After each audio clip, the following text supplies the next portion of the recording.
everybody, this is herculespetix, founder, curator, docent, and gift shop employee of the herculespetix Academy of Comic Book Studies. Today, we're going to be looking at Alien Worlds number 3, continuing our scholarly examination of this great Bruce Jones written and edited title. Great way to start off a William Stout cover. This guy's never made a bad cover in his life. This is just beautiful stuff. Everything he does. Also, on top of that, not only do we get beautiful art, but, it's a great narrative painting. It's just like, this is a story. I mean, we don't know how it started. We probably have a pretty good idea how it'll end. But it's, I love cover paintings like that, where it's just like, oh, it's a little story unto itself. So let's crack this open. We got the letters page, Stratospheric Scribblings, 1983. Oh my God, I'm pretty sure this is like one of the first stories that Scott Hampton ever illustrated. Scott Hampton, to be honest, I haven't seen him in a while. I think the last thing I saw him do was he drew American Gods, the Dark Horse adaptation of the Neil Gaiman novel. But this guy started off at 10 and never stopped. I mean, he must be a really young guy at this point. I think he is. At the most, he's 22. Obviously just graduated from illustration school. I don't know where he went, but, he's so good. Not only is he an amazing artist, but from the get-go, he was like one of the first painted artists. He painted his art. So right around this time when all these like Baxter comics came out, that was a premium. And, there's a lot of painted artists who were terrible. They could paint. It looked slick and whatever, fancy. But Scott Hampton, even when he doesn't paint, is just amazing. He's just a great artist. And he was right out of the bat, as we shall see from this story. So, it's called The Inheritors. And this is like some really good sci-fi, where I love sci-fi where you don't really know what's going on. Exactly what's going on. There's a narrator. You kind of have a feel what's going on.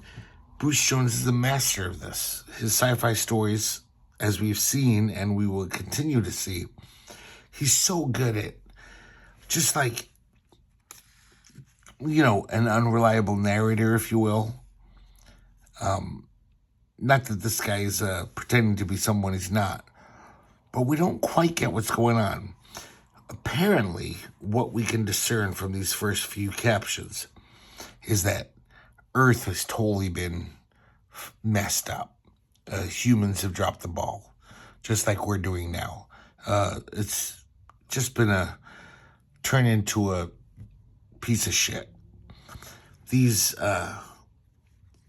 aliens basically have taken over. That's why they're the Inheritors. And they're like, okay, there's barely any humans left. They've all killed themselves off, except for a handful. With radiation, toxic waste, poisons, But they are turning the world back into a Garden of Eden, basically. But they do have this weird, philosophy where they think that they have to become human-like, since they're the Inheritors, that since they're now the caretakers of the Earth, they must become as human as they can be. So they're literally, these aliens, or whatever they are going through surgeries. They've got these brilliant doctors who are, everyone's, walking on two legs, where apparently they weren't before. We don't know exactly what they were before. And they're learning how to breathe in the atmosphere through surgeries, changing their whole internal systems. Very interesting, alien mindset we're seeing. God, just look at this art. Just luscious colors and painted colors. I can't believe how Scott Hampton was so good when he was so young.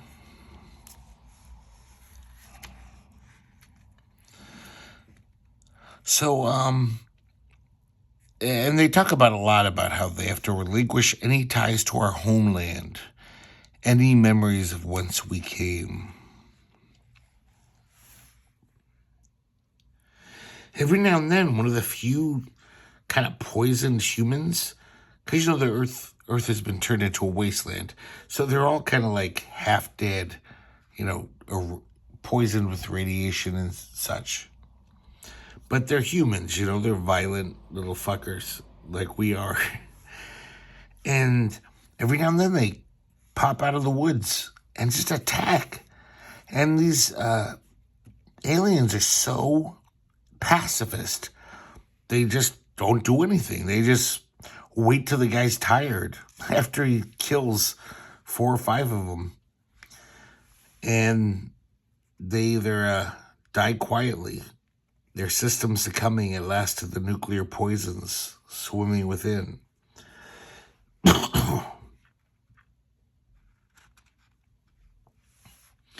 But all these humans are very valuable because they can use them to study so they can become more human-like. The narrator, we realize, is his name is Ard, and he has a lover, even though they can't really do anything yet because they're in transit, basically, as beings. Her name is Beth. He has had the sexual surgery, the sex operation. She is not yet. And she's very worried that it won't work out and she won't be able to be his life partner. Because if it doesn't work out, they're going to assign him to a new mate because they really want to start procreating this new race, you know, this hybrid race. Look at this right here. Just this beautifully painted panel. You didn't see that back in 1983 very often. This is really unique.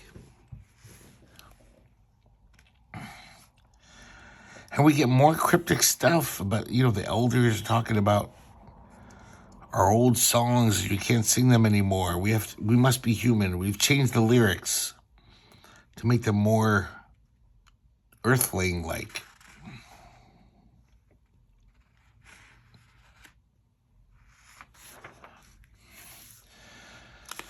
So then, a few days later, another human attacks. Some great stuff. Look at, not only is he a great painter and whatever, colorist and artist, but also dynamic. Like, that's just a great panel. The way he's lunging out at them. Once again, it's another human who looks like he's half dead. He's got some radiation poisoning. And he kills Beth. Beth's one of the casualties. Of course, Art is just distraught. He begs the others to send her back home for a decent burial. But that was impossible. Earth was their home now. So they really are, like, basically just like, it's almost like their religion. Like, no, we are humans now. We're going to live as humans. They've gone native, full-on native. Or at least they're trying to be. So he's assigned a new partner, sex partner, named Kathy. And she's pretty nice. She still loves Beth, you know, but she's like, this is a very sweet young woman. And, you know, I got to move on. Another human comes out and is strangling Beth. And Ard does something that is so against the rules. He picks up a rock and caves the human's head in to protect Kathy. And he feels he's mortified. He's like, oh my God. But he also kind of says, perhaps we're becoming more human than we know. Which is kind of true. If you really want to be human, you got to take the bad with the good. Humans are violent little fuckers, right? And they look out and they see these dolphins in the ocean. And he says, look, they know that we have failed here. And he's going to tell the teachers, but Kathy stops him and says, perhaps we are becoming more human. Maybe this is part of what it takes to inherit the earth. If we really want to become human, it's not just getting legs and different breathing apparatus. And they make love.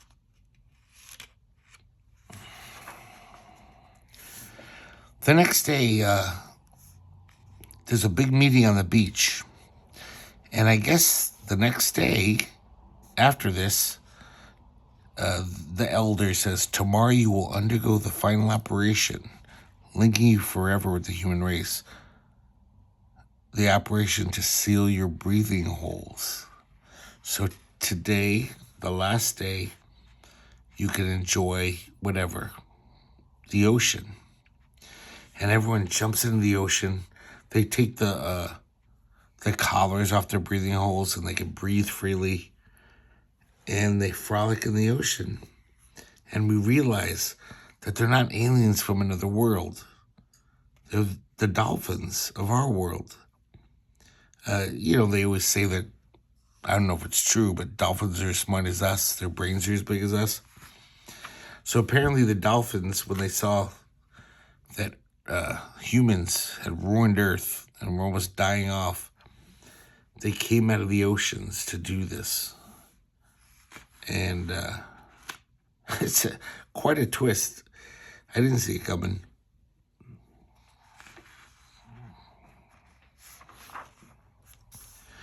This next story is called Pie in the Sky. And we get another beautiful art job by Ken Steacy, who we just saw last issue. And this one is really good for Ken Stacy's style. Obviously the beautiful colors, some of the best colors in the early 80s. And once again, Bruce Jones writing a story where you're like, what the hell's going on here? But this one's kind of very entertaining. It's just like, it's this fun, really action-packed story. But you're like, there's something going on here that we don't quite get. So basically, the narrator is this guy, Green Dragon. He's like this pilot of this crazy craft that can, it seems like with the push of a button, he can totally change it. Not only into another aircraft, but into a sea craft, a submarine. It's this weird thing going on. And he has this nemesis, almost like the Red Baron, Snoopy and the Red Baron. The Red Bear. And it sounds like from his narration that they've been fighting each other and rivals for a long time. This is like an everyday thing. And they're all fighting for the right to be with Princess. And apparently, whoever wins the dogfight that day gets to go home with Princess. And, cuddle with them in bed and just, have some affection. There's a kind of interesting storytelling. Everything's a 2-page spread. So the whole comic reads like this. It's all kind of widescreen, like a widescreen movie, which really fits the action-packed narrative. So the whole comic is just them getting these crazy dogfights, changing their vehicles to escape and to, make new strategies. One of them takes to the sea. Green Dragon turns his ship into a sea craft to escape the fire of the Red Bear.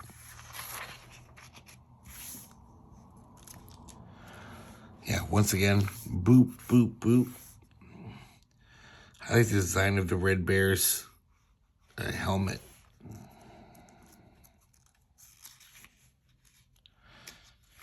Man, Ken Stacy's got some goods going on.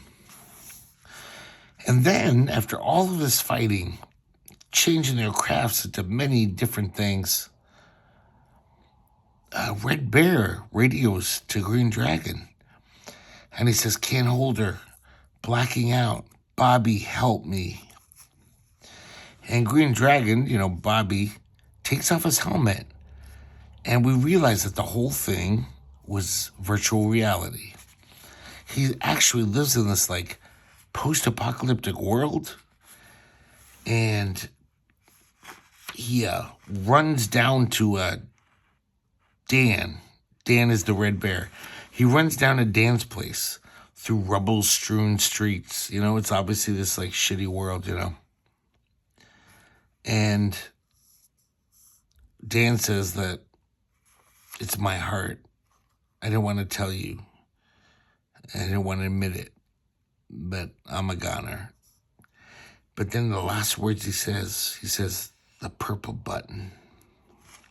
And he also says, take care of Princess. And that's when we finally realize Princess is a dog, maybe the last dog on Earth. So you can imagine how they would fight over having the dog stay with them. Because it's nice to snuggle up with a dog in bed, right? And everyone loves dogs. So he buries Dan. And he takes the dog back to Dan's place. He says, the purple button, what was he talking about? He presses it. And apparently, Dan, for years, all of their dog fights, all of their virtual reality, escapism, he recorded. He's got thousands, millions of hours of this shit. And Bobby is thrilled, the Green Dragon. He's because these guys basically for decades have just been living in this escapist world of virtual reality because their reality sucks. It's a horrible post-apocalyptic world. And they've been their only friends. But at least Dan left this present to Bobby. And he goes home with Princess. And, he's just going to have this beautiful escapist world for a long time, it seems. Pretty happy ending, at least. Well, not really. It's still a horrible world they live in. This last story is drawn by Tom Yeates, very nicely. It's called Dark Passage. And this is totally Bruce Jones channeling Ray Bradbury. This is so Ray Bradbury, this story. Where it's science fiction, there's spaceports with giant spacecraft ready to go out into space. But the character, the narrator of the story, is just some kid who lives in Mississippi near a spaceport. And he's like any kid from the 40s or 50s or 60s in, the 20th century. Except, there's a spaceport. And him and his friend Tazy, his best friend in the whole world, love to run and look at the craft. His favorite is the Space Needle. That's the one they both love. They love imagining if they could ride it one day, even though it seems pretty far-fetched. They're kind of poor kids in the South. But, they have a great childhood. They love hanging out together. It's a typical all-American upbringing where, they go to the swamp and chase marsh rats and do whatever people do in the South. I don't know, chew kudzu, eat corn pone. But they just have this idyllic childhood together, and they love each other. Even though they're little kids, But Bruce Jones sets up another mystery, like he does, where she's saying, someday you'll grow up and you'll want a wife, a girl of your own kind. And he says, don't say that ever. I just want to be with you forever. So, she's black, he's white. You just think, oh, they're in the South. That's what she's talking about. It's not necessarily true, though. We'll find out soon enough. She even says, though, what about our children? He says, I don't care about that. I want to be with you forever, Tazy. So, they more montage scenes of their beautiful, idyllic time together. Taisy's father is this really lovable guy. The narrator says that he loves him almost as much as he loves Taisy. He's just this really nice old guy who's retired. And I guess he was a space traveler at some point. And he tells them all these fantastical, fun stories about outer space. Tells them about the space sirens of Romulus 2 and all this various stuff. Kind of maybe he could be just bullshitting them. I don't know. But they love the stories. Children in town pick on him because, they say you're with an inferior. Why do you hang out with that inferior? And he just beats them up or tries to defend her honor. His parents also kind of mimic some of the kids in town. They're like, you can't marry Taisy. What if you want children? Which was something that, people would say to their children who wanted to do interracial marriage. It's like, oh, no, it's not like I'm against it. I'm not racist. But your children have to go through so much shit. So it's almost implying that it's like that kind of thing going on. One night, though, there's a fire at the barn of Taisy's dad, and he's trying to put it out. The narrator runs up, and I guess Taisy was asleep in the barn. So it's too late for her. And then we finally realize what's going on. It's not because Taisy's black. She's a robot, and so is her dad. It says it took over 2 hours to reassemble her. Luckily, nothing was seriously damaged. But the worst part came later. When he comes to see Taisy after she's recuperated, she's basically just like, I want you to go and never come back. They'll hurt you. They'll never leave us alone. We're just from two different worlds. We can't be together. Just go. And the narrator's just devastated. But, he grows up. His parents move away to Venus. And he has a girlfriend. It seems like he's kind of moved on. And he becomes a doctor. Time passes. Becomes a very successful doctor. Has 3 kids with this great wife that he loves.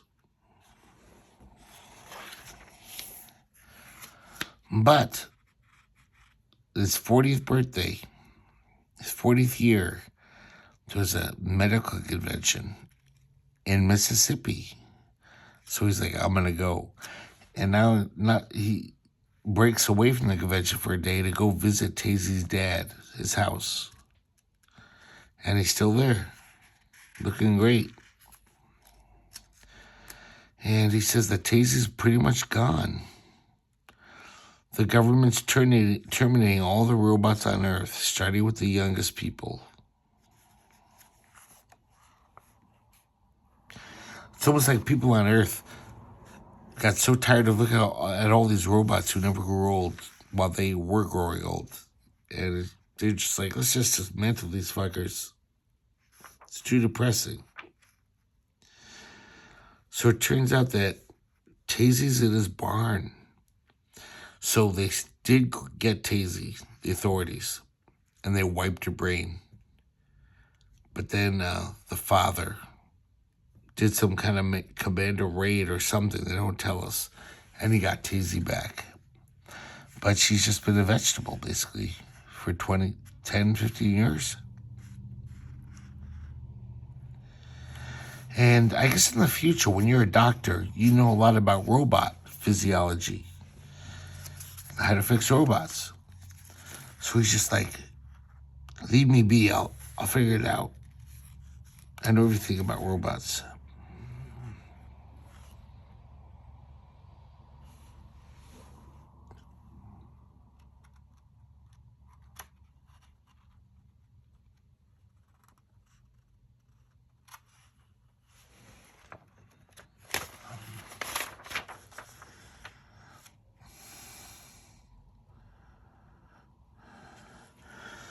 So all of the work he does on her, he stays up all night trying to fix her. When he turns her on button on, she says a few words and then just totally goes dead.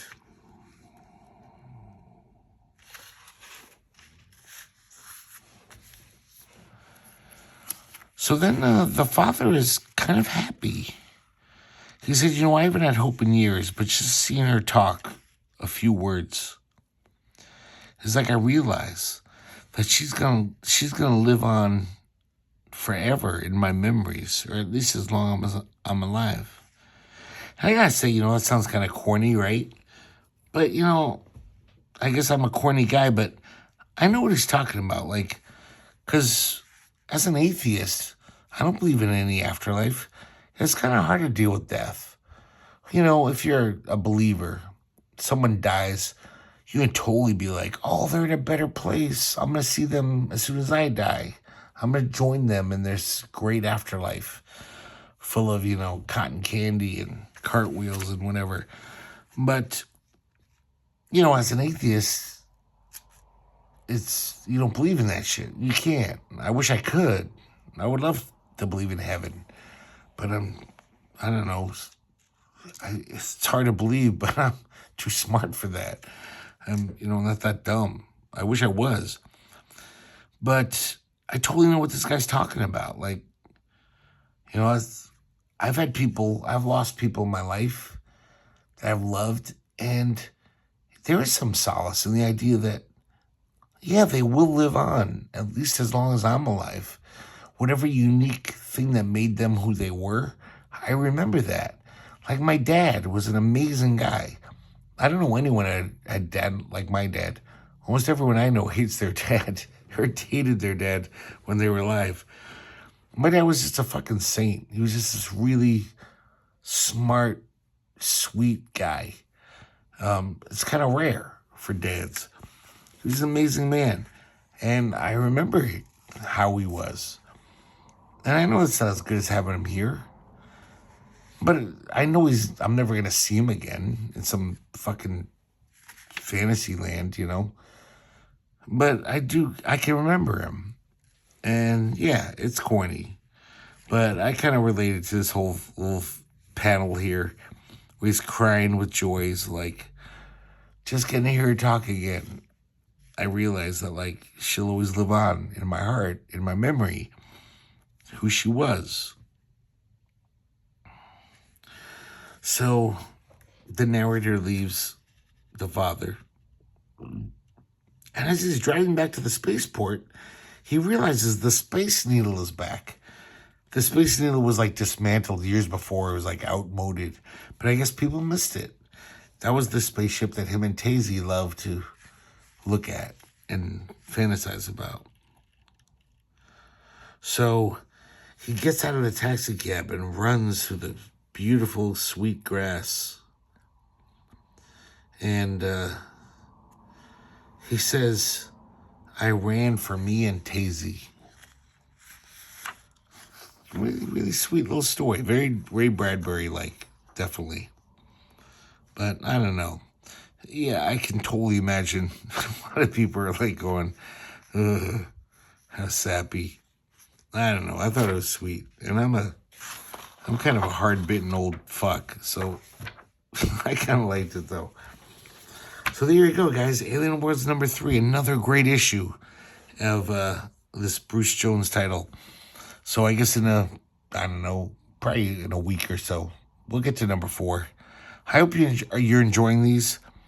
I think this is a really great anthology. I'm still rereading these for the first time in 30 years. I'm pretty happy with them. Bruce Jones is quite a writer. Not many writers in comics write like the way he does. And that's kind of a shame because he's amazing.